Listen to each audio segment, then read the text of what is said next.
तो another day of exciting football in the FIFA world cup 2022। बहुत मज़ा आया आज के भी मैचेस जो हमने देखे।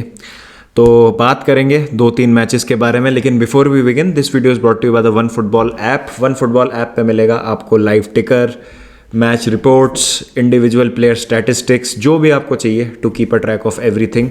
वन फुटबॉल ऐप पे आपको सब कुछ मिल जाएगा।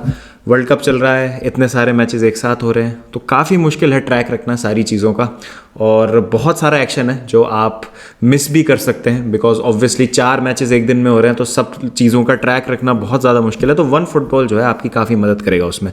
तो link for the one football app is given in the description below, वहाँ से आप डाउनलोड कर सकते हैं, और from the QR code being flashed on the screen. 4 match हुए, Cameroon, Switzerland, Uruguay, South Korea, पुर्तगाल, घाना, और दिन हमने ख़त्म किया विद सम जोगा बनीतो, ब्राज़ील वर्सेस सर्बिया। तो स्विट्ज़रलैंड ने जीत लिया है मैच, एम्बोलो ने गोल स्कोर किया कैमरून के अगेंस्ट, 1-0 से वो मैच जीत लिया। मैसिव 3 पॉइंट्स फॉर स्विट्ज़रलैंड इस ग्रुप की अगर हम बात करें। यहीं पे हम सेकंड मैच की बात करते हैं, साउथ कोरिया वर्सेस उरुग्वे। तो काफ़ी अच्छी और brave performance from south Korea. 1-2 chances उनको अच्छे मिले, नहीं ले पाए वो उनमें क्वालिटी नहीं थी जो हमको जापान से दिखी थी या सऊदी अरेबिया से दिखी थी फाइनल थर्ड में। तो वहाँ पर थोड़ा सा लेट डाउन किया साउथ कोरिया ने अपने आप को। लेकिन कुछ प्लेयर्स उनके, जैसे हुआंग जो उनके नंबर 6 खेल रहे थे मिडफील्ड में, उनकी परफॉर्मेंस बहुत अच्छी रही। एक जो चीज़ थी which I was pleasantly surprised with, कि अगर हम बात करें मिडफील्ड की, जो एक फिजिकल और एक बहुत रोबस्ट मिडफील्ड थी उरुग्वे की, वेचिनो, बेंटांकुर और वेरवल्वेर्दे, बहुत ज़्यादा उनसे फिजिकली आउट मसल नहीं हुई है साउथ कोरिया की टीम। जो है साउथ कोरिया की टीम ने अपना खुद का एक दे हेल्ड देयर ओन, और बिल्कुल उन्होंने बराबरी की टक्कर दी उरुग्वे को। सेकंड हाफ थोड़ा बोरिंग था, उसमें ज़्यादा कुछ चांसेस बने नहीं। डार्विन नूनेस के पास फर्स्ट हाफ में एक गोल स्कोर करने का चांस था, जब क्रॉस आया वो उन्होंने मिस कर दिया। उसके बाद डिएगो गोडिन का एक पोस्ट पे लगा, और फिर वो हुआंग जो उनके स्ट्राइकर थे साउथ कोरिया के, उन्होंने एक चांस मिस किया। तो फर्स्ट हाफ तो अच्छा था, सेकंड हाफ इतना मज़ा आया नहीं। वेलवर्डे का एक शानदार शॉट था जो पोस्ट पे लगा, और वो कुछ भी कर सकता है भाई, वो प्लेयर है ऐसा जो कुछ भी कर सकता है। He can shoot, he can tackle, he can pass the ball, कुछ भी, मतलब कंप्लीट रेंज वेलवर्डे है, तो सब कुछ है वो। तो वो एक थोड़ा सा अनलकी वहाँ पे रहे, अगर वो गोल हो जाता तो काफ़ी मतलब मज़ा आता देखने में। बट हाँ, मेरे हिसाब से साउथ कोरिया के लिए एक बहुत अच्छा रिजल्ट है। एक जो चीज़ एविडेंट है सबके सामने कि लुइस सुआरेज यार, he has lost a step, और वो इंटेंसिटी के साथ कीप अप ही नहीं कर पा रहे। तो होता है, लुइस सुआरेज अब ऑब्वियसली अपनी प्राइम में नहीं है, एज हो रही है उनकी धीरे धीरे, तो वहाँ पर थोड़ी सी दिक्कत हुई उनको। और मुझे लगता है कवानी को थोड़ा और पहले लेके आना चाहिए था, बट सीनियरिटी के हिसाब से, और जो एक सेटअप है टीम का वहाँ पे लुइस सुआरेज को स्टार्ट कराया गया, but he was completely absent. Darwin newness का ठीक ठाक गेम था, बट ज़्यादा कुछ नहीं हुआ। Oliveira had a really bad game मेरे हिसाब से, मतलब ऑफेंसिवली डिफेंसिवली ओलिवेरा बच गए जैसे तैसे। तो ठीक है, स्पॉइल शेयर्ड, पॉइंट शेयर्ड, तो उस हिसाब से मुझे लगता है कि ठीक रिजल्ट रहा। क्योंकि जो पोर्चुगल और घाना वाला गेम है, जो हमारा सेकंड गेम है आज का, उसमें पोर्चुगल जीत गई है, तो घाना अभी बॉटम पे, लेकिन घाना के पास अभी भी चांस है, क्योंकि दोनों टीम्स के पास 1-1 पॉइंट है। तो बहुत ज़्यादा प्रेशर अभी घाना पे है नहीं, उनकी किस्मत अभी भी उनके हाथ में। तो दोनों मैचेस में वो जीत के वो भी अभी राउंड ऑफ 16 में क्वालिफाई करते हैं। बात करेंगे पोर्चुगल वर्सेस घाना की। आई थिंक पहला 45 मिनट जो था, बहुत ही ख़राब फुटबॉल खेली दोनों ही टीमों ने। किसी भी तरीके की कोई इंसाइसिवनेस नहीं थी, कुछ भी हमको नहीं दिख रहा था, ना पुर्तगाल से ना घाना से। बहुत ही ब्लैंड फुटबॉल थी। एक जो था मोमेंट जहां पर क्रिस्टियानो रोनाल्डो को जज किया रेफरी ने कि वो फाउल था, और वहां पर उन्होंने गोल स्कोर कर दिया था। मेरे हिसाब से तो गोल देना चाहिए था, मुझे वो फाउल लगा नहीं, बहुत सॉफ्ट था, बहुत आराम से जो है वो गिर गए डिफेंडर वहाँ घाना के। लेकिन उसके अलावा आप देखें तो फर्स्ट हाफ में पोर्चुगल बॉल रोटेट करती थी, लेफ्ट पे आती थी, राइट पे आती थी, क्रॉस आता था, घाना उसको क्लियर करती थी, आगे लेके चली जाती थी, बॉल लूज कर देती थी। बस यही रिपीट पे चलता रहा 45 मिनट, और कुछ हुआ नहीं। सेकेंड हाफ में गेम चेंज हुआ पेनल्टी के साथ। लोग बोलेंगे वो पेनल्टी नहीं थी, देखिए कॉन्टैक्ट था, 50-50 था, और 50-50 चैलेंज में ऐसा होता है कि अगर एक बार रेफरी ने दे दिया है तो वीआर पे नहीं जाता, बिकॉज रेफरी के डिसीजन का भी कोई वैल्यू होता है, तो वो एक थॉट प्रोसेस है उसके पीछे जो वीआर है। तो 50-50 है, वो उस तरीके का डिसीजन था। अगर पेनल्टी दे दी तो भी ठीक है, नहीं दी तो भी ठीक था। तो वहाँ पे क्रिस्टियानो रोनाल्डो गोल स्कोर करते हैं, और पहले प्लेयर बन जाते हैं हिस्ट्री में जिन्होंने 5 अलग अलग वर्ल्ड कप में गोल स्कोर किया है। तो उन्होंने 2006, 10, 14, 18 और 2022 में गोल स्कोर करके 5 अलग अलग वर्ल्ड कप में गोल स्कोर करके एकमात्र प्लेयर है जो ऐसा उन्होंने करने वाले प्लेयर बन गए हैं। सेकंड हाफ में विलियम करवालो का जो सब्स्टिट्यूशन था उस टाइम मुझे समझ नहीं आता, लेकिन उनके आने के बाद ही जो है गेम चेंज हुआ।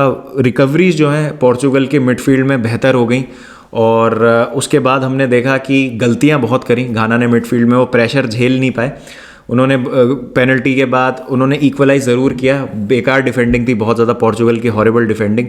उसके बाद उन्होंने 2 गोल और स्कोर कर दिए, घाना की उसमें गलती थी, प्लस मिडफील्ड में जो प्रेशर एग्जर्ट किया पोर्चुगल ने वो वहाँ पर दिखा। स्पेशली विलियम करवालो ने बॉल जीती थी, जो तीसरा गोल था रफाएल लेओ ने जो स्कोर किया था। तो 3-1 पे काफ़ी कंफर्टेबल लग रहा था गेम, लेकिन पोर्चुगल ने फिर अपने आप को लेट डाउन किया, वहां पे खराब डिफेंडिंग करी। उस्मान बकरी गोल करते हैं और स्यू सेलिब्रेशन कर देते हैं, मतलब बहुत ही ज़्यादा अमेजिंग चीज़ थी वो देखने के लिए। और यही मोमेंट्स है, बहुत मेमोरेबल मोमेंट्स हैं जो वर्ल्ड कप को बहुत ही यादगार बनाते हैं।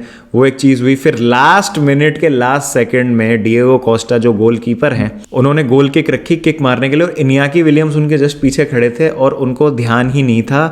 वो इतनी ज़ोर से आया विलियम्स और टर्न पे वो स्लिप हो गए, वहाँ पर डिजास्टर हो सकता था, 3-3 से बराबरी हो सकती थी। और मैं यही समझाने की कोशिश कर रहा था कि दिक्कत हो सकती है पुर्तगाल को घाना के अगेंस्ट। बहुत अच्छी टीम तो नहीं है घाना, लेकिन नाम कुछ हैं ऐसे जो आपको परेशान कर सकते हैं। और ऑलमोस्ट घाना ने वहाँ इक्वलाइजर स्कोर कर दिया था। तो घाना का प्लान बहुत सिंपल था, सिट बैक करना है, गेम को मैनेज करना, और लास्ट में जो है फास्ट और पेसी प्लेयर्स डाल देने हैं जो परेशान कर सकते हैं पुर्तगाल को। अब यहाँ पर अगर इसी तरीके की फुटबॉल पुर्तगाल ने और टीम्स के अगेंस्ट खेली तो मुझे लगता है टूर्नामेंट में आगे जाके बहुत ज़्यादा दिक्कत होगी। आपको थोड़ा सा और ब्रेव होना पड़ेगा, और जो है आपको इनिशिएटिव सीज करना पड़ेगा, थोड़ा सा एडवेंचरस होना पड़ेगा गोल के सामने। लेकिन यहाँ पर 3 पॉइंट मिल गए हैं, तो बहुत ज़्यादा वैल्यूबल 3 पॉइंट है, क्योंकि जैसा मैंने कहा उरुग्वे और साउथ कोरिया का मैच जो है वो ड्रॉ हो गया। तो पोर्चुगल अभी अपने आप को अच्छी पोजीशन में पा रही है, और उरुग्वे के अगेंस्ट जो उनका मैच है उसमें से थोड़ा प्रेशर उनके लिए कम हो जाता है। तो वहाँ पे अगर पुर्तगाल ड्रॉ भी करती है, पॉइंट्स ड्रॉप भी हो जाते हैं, तो कोई ज़्यादा दिक्कत की बात नहीं होगी, क्योंकि घाना के अपने अगेंस्ट अपना पहला मैच जीत लिया है। बात करते हैं ब्राज़ील और सर्बिया की। अब देखिए वो मैच भी कुछ कुछ पुर्तगाल और घाना की तरह था। पुर्तगाल ने डोमिनेट ज़रूर किया था पोजेशन, लेकिन कुछ क्रिएट किया नहीं था। यही ब्राज़ील कुछ फ्लैशेस ज़रूर दिखा रही थी, लेकिन मैं कहूँगा 50-50 था फर्स्ट हाफ में। जिस तरीके की फिजिकलिटी और बॉल पे कंट्रोल सर्बिया दिखा रही थी, और जो ऑर्गेनाइजेशन था सर्बिया का वो बहुत ही ज़्यादा बेहतरीन था। लेकिन जैसा हम जानते हैं ब्राज़ील के प्लेयर्स में फ्लेयर बहुत ज़्यादा होता है, और जो मैं वॉच अलॉन्ग में भी बात कर रहा था, ब्राज़ीलियननेस जो होती है, वो जो इंडिविजुअल ब्रिलियंस है, बहुत ज़्यादा क्वालिटी है इस टीम में, और वो बिल्कुल शाइन करी जो पहला गोल स्कोर किया ब्राज़ील ने। और वो एकदम जो एक फ्लेयर चाहिए होता है आपको मोमेंट्स में, वो दिखा वहाँ पर।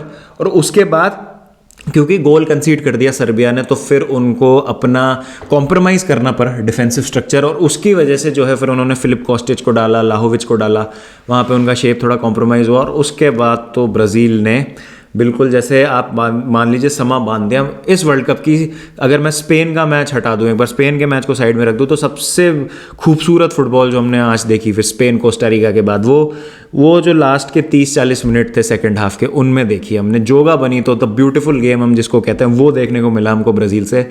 शानदार गोल रिचार्लिसन का, मेरे हिसाब से गोल ऑफ द टूर्नामेंट अभी तक का।